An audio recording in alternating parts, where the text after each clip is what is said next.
Le jardin des Tuileries est le plus ancien et le plus vaste jardin de Paris. En prenant un verre ou en déjeunant dans l'un des 4 bars-restaurants du jardin, on peut admirer de nombreuses œuvres d'art telles que l'Arbre des voyelles de Giuseppe Pennone, Reclining Figure d'Henri Moore, Nymphe de Louis-Auguste Lévesque ou bien Mercure monté sur Pégase d'Antoine Coslevox.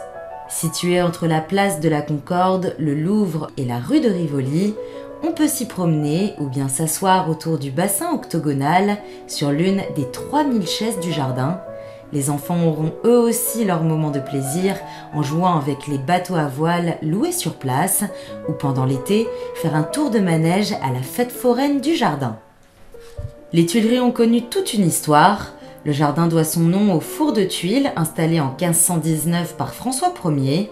Quelques années plus tard, Catherine de Médicis, séduite par les lieux, fera construire le Palais des Tuileries où auront lieu de grandes réceptions. Plus tard, Henri IV expérimente l'élevage des vers à soie à travers la culture de mûriers blancs pour lancer la production de soie en France.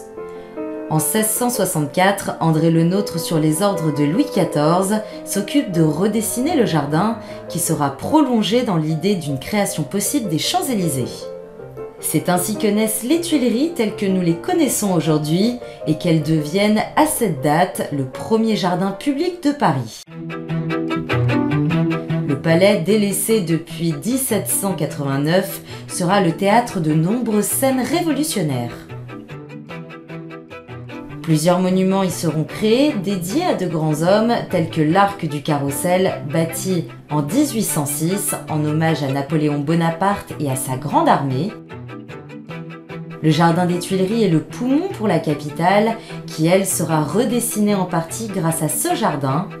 Durant les changements de régime, la composition du jardin se transformera au fur et à mesure et au début des années 90, des travaux seront réalisés tout en gardant l'esprit d'André Le Nôtre. À l'est du jardin, on peut apercevoir l'orangerie, à l'origine utilisée pour abriter les nymphéas de Claude Monet. À l'ouest, on retrouvera la galerie du jeu de paume et la terrasse des Feuillants. Le jardin des Tuileries attire plus de 14 millions de visiteurs chaque année.